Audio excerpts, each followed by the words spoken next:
नमस्कार मित्रांनो, आनंदी या मालिकेच्या आजच्या भागामध्ये खूपच मोठा ट्विस्ट आलेला आपल्याला बघायला मिळणार आहे. तर इथे आनंदीमुळे मालक साहेबांना खूप मोठी डील भेटलेली असते. त्यामुळे आता सगळ्या कारखान्यात, सगळ्या इचलकरंजीत आनंदी आनंद पसरलेला असतो.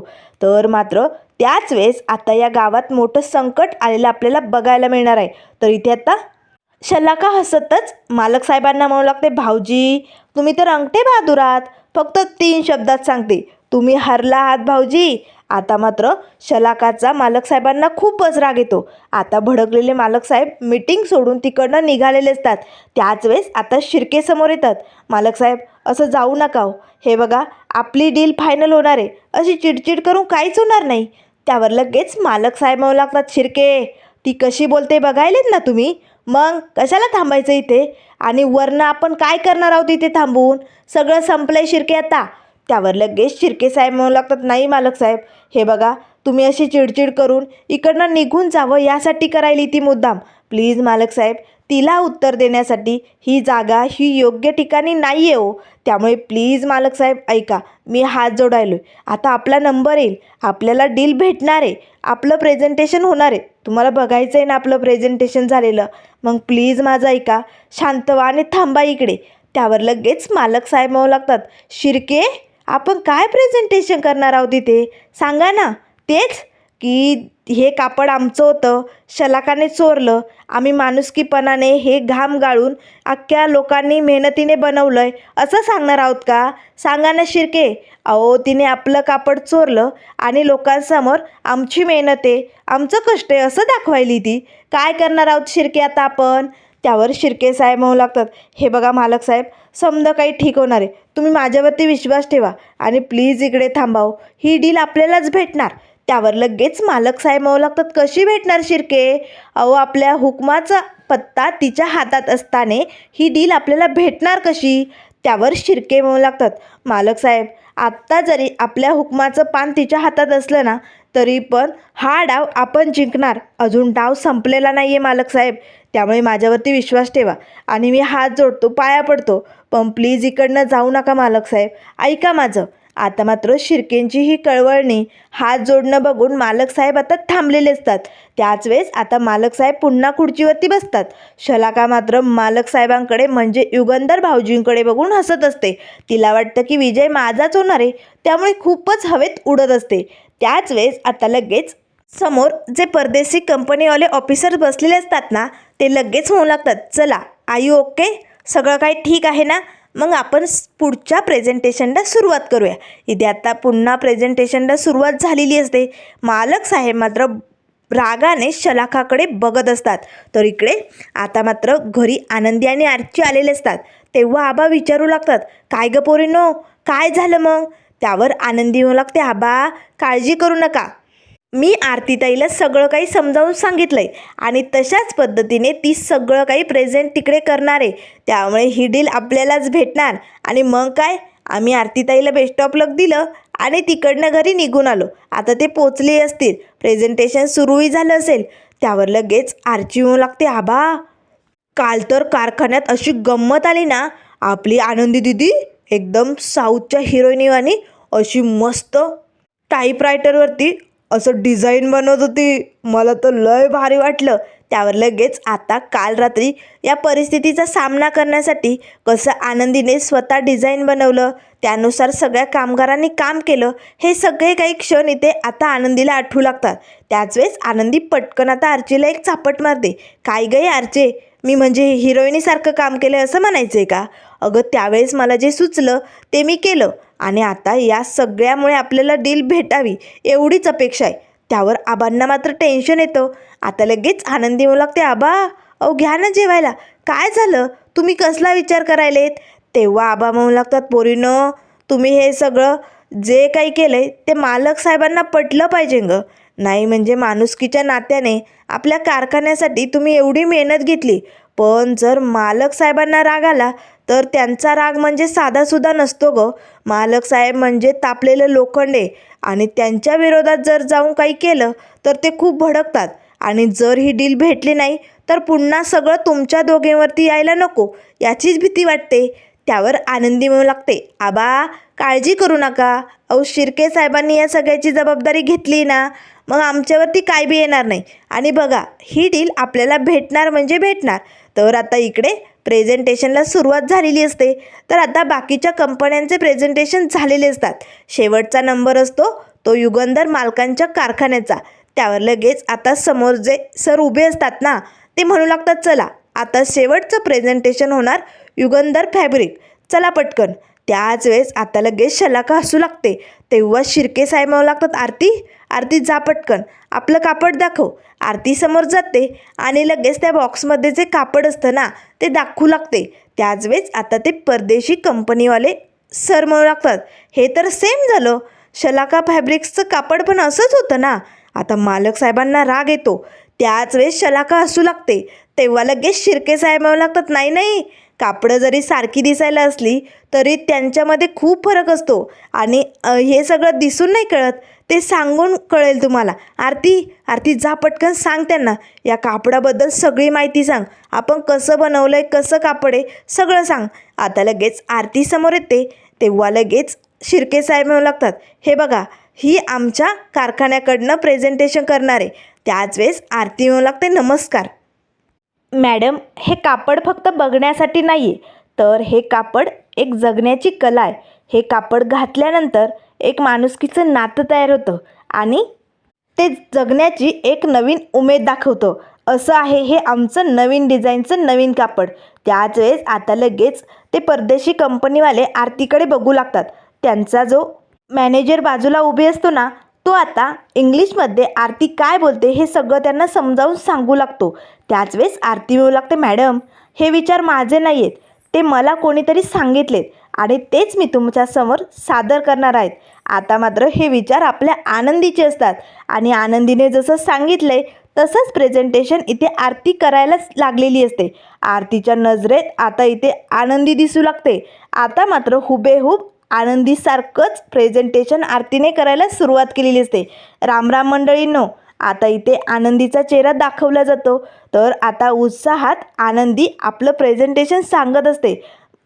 रामराम पाहुणं, तुम्ही आमच्या इचलकरंजी गावात आलात, एवढ्या परदेशातून तुमचं स्वागत आहे.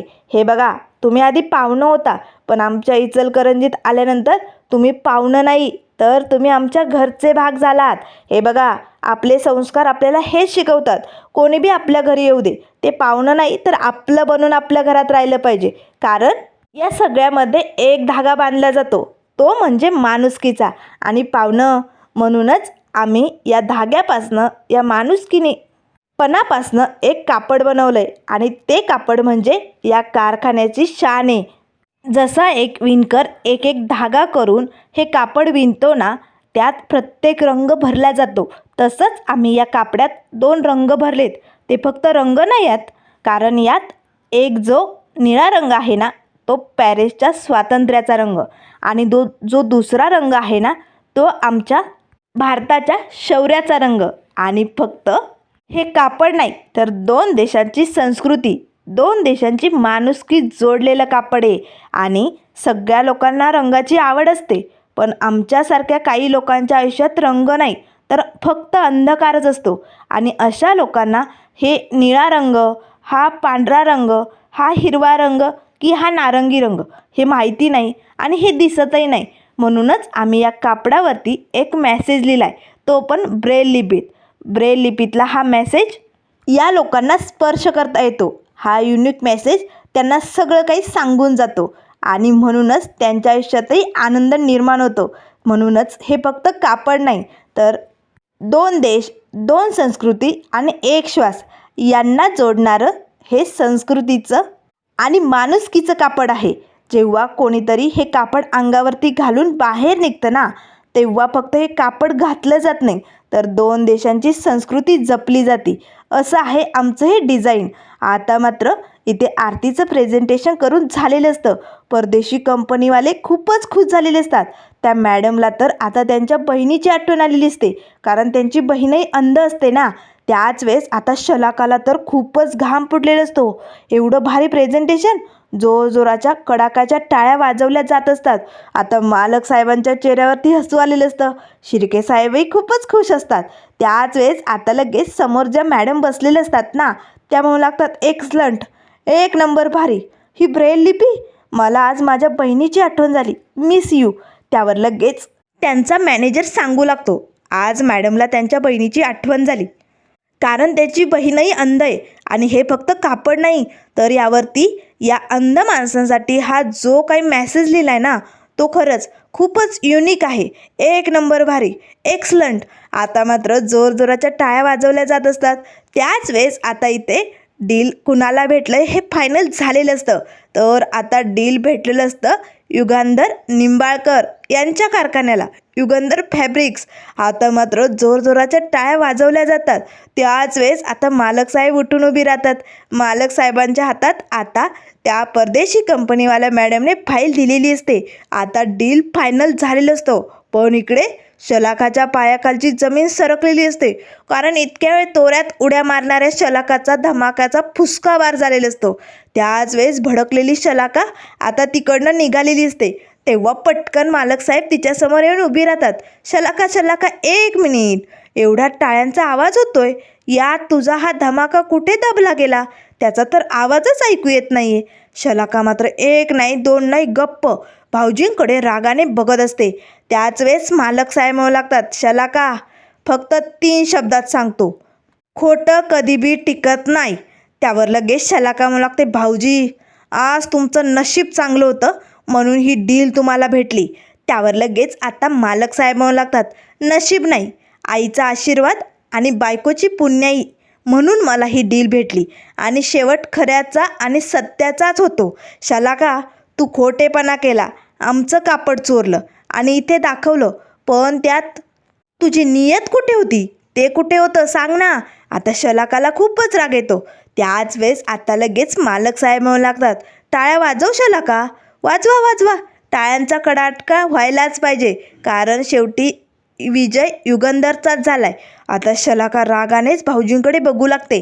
त्याच वेळेस मालक साहेब म्हणू लागतात, रस्ता मोकळा आहे कारण इथे सत्याचा विजय झालाय आणि सत्याच्याच लोकांना इथे जागा असते, खोटारड्या लोकांना नाही. चला निघा. आता शलाका लगेच तिकडनं तातडीने निघून जाते. आता मात्र मालक साहेब खूपच खुश झालेले असतात. त्याच वेळेस शिर्के साहेब म्हणू लागतात, मालक साहेब, मी म्हटलं होतं ना डील आपल्यालाच भेटणार. तेव्हा मालक साहेब म्हणू लागतात, वा पोरी, तू एक नंबर प्रेझेंटेशन केलं, पण तुला हे समजा सुचलं कसं? त्यावर लगेच आरती म्हणू लागते, मालक साहेब, हे मला नाही तर माझ्या बहिणीला आनंदीला सुचलंय. त्यावर लगेच आता मालक साहेब म्हणू लागतात, आनंदीला? पण तिला या ब्रेल लिपीबद्दल कसं माहिती? आनंदी अंध आहे हे मालक साहेबांना अजूनही माहीत नसतं. त्याच वेळेस आरती सांगू लागते, माझी बहीण पण. तेवढ्यात मालक साहेबांचा फोन असतो. मालक साहेब पटकन फोन उचलतात आणि बाजूला जातात. आता मालक साहेबांना खूप मोठी डील भेटलेली असते. आता 7 समुद्रापलीकडे त्यांच्या कारखान्याचं नाव गाजलेलं असतं. त्यामुळे सगळे लोक शुभेच्छा देत असतात. मालक साहेब आता फोनवरती बोलत असतानाच आता लगेच शिर्के साहेब म्हणू लागतात, वा आरती, आज लय भरून पावला बघ, आनंदीमुळे आपल्याला हे एवढं मोठं डील भेटलंय. मालक साहेब लय खुश झाले बरं का, आपली मेहनत कामं आली. तेव्हा लगेच आरती म्हणू लागते, शिर्के साहेब, अहो तुम्ही निर्णय घेतला म्हणून हे सगळं झालं, हे सगळं तुमच्यामुळे झालंय, सगळ्यात प्रथम तुमचं अभिनंदन. तेव्हा शिर्के साहेब म्हणू लागतात, लय भारी झालं, लय आनंदाचा दिस आहे आज. त्याच वेळेस मालक साहेब येतात, बरं पोरी, तुझं खूप खूप कौतुक आणि तुझे आभार कसे मानावे ना तेच कळत नाही. बरं झालं आज तू आपल्या कारखान्याची अब्रू वाचवली, लय मोठेपणा झाला तुझा आज. आनंदीमुळे हे सगळंच झालेलं असतं. त्यामुळे सगळेजण आता खूपच खुश असतात. तेव्हा मालक साहेब म्हणू लागतात, बरोबर चला आता आपल्याला निघायचं आहे की नाही. तर आता सगळेजण इकडे बाहेर आलेले असतात. आता गाडीजवळ येताच आता मालक साहेब लगेच शिर्केला विचारू लागतात, शिर्के, तुम्ही मला एक सांगा, या कापडात हे जे बदल केले ते कोणी केले? नाही म्हणजे एवढी हिंमत झाली कुणाची? आता शिर्के साहेब घाबरतात, अरे बापरे, आनंदीचं नाव सांगितलं तर? नाही, मालक साहेब आनंदीवरती भडकतील. त्याच वेळेस आता लगेच मालक साहेब म्हणू लागतात, शिर्के, हा बदल मला न विचारता केला कुणी? ही लिपी आली त्यात, हे डिझाईन बदललं गेलं, हे सगळं कोणी केलं? हा निर्णय कोणी घेतला शिर्के? आता शिर्के लगेच म्हणू लागतात, मालक साहेब ते. त्याच वेळेस मालक हसू लागतात आणि लागतात, शिर्के, तुमच्याशिवाय कोण करणार हे सगळं? हा निर्णय तुमचाच आहे ना? कळलं मला, एक नंबर भारी सुचला, लय भारी. चला सगळ्या कारखान्यात आता पेढे वाटायला सुरुवात करा. पोचलं ना? तेव्हा लगेच शिर्के म्हणू लागतात, पोचलं. सगळ्या कारखान्यात आता तोंड गोड झालंच पाहिजे असे म्हणताच आता मालक साहेब इकडे कारखान्यात आलेले असतात. तर इकडे आता आबांना घरी मात्र टेन्शन आले असतं. आरती अजून आली नाही, काय झालं असेल, डील भेटलं असेल की नाही. तेवढ्यात आता लगेच आनंदीला मात्र आरतीच्या घुंगरांचा म्हणजे पायातल्या पैंजणांचा आवाज येऊ लागतो. त्याच वेळेस देवासमोर उभे असलेले आबा लगेच आनंदी आबांजवळ जाते आणि म्हणू लागते, आबा डील आपल्यालाच भेटली, आपल्याला डील भेटली आबा असे म्हणताच आनंदीला खूप आनंद झालेला असतो. तेवढ्यात लगेच आरती येते, आबा आनंदी अगं डील फायनल झाली, आपलाच विजय झालाय. त्याच वेळेस आबा म्हणू लागतात, तारणहारा वाचवलं रे बाबा, बरं झालं. तेवढ्यात लगेच आबा म्हणू लागतात, आनंदी अगं आरती घरात येण्याआधी तुला कसं कळलं. तेव्हा लगेच आनंदी येऊ लागते आरतीताईच्या पायातल्या आवाजामुळे, कारण तिचं पैंजण असं छुमछुम वाजत येत होतं ना. त्यावरनं मी समजलं की विजय आपलाच झाला आहे. जर आपल्याला डील भेटली नसती तर दबक्या पावलाने आनंदीताई घरात आली असते ना, आणि मग आरतीताई नाराज आहे, डील भेटली नाही हे मला कळालं असतं. म्हणूनच आबा मी लगेच ओळखलं. तेव्हा आबा म्हणू लागतात, वा पोरी तू लय हुशार. तेव्हा लगेच आता आरची म्हणू लागते, आबा मग आम्ही हायच हुशार, हे समजा आमच्यामुळेच झाले. तेव्हा आबा म्हणू लागतात, लय हुशार आहे माझ्या नाती.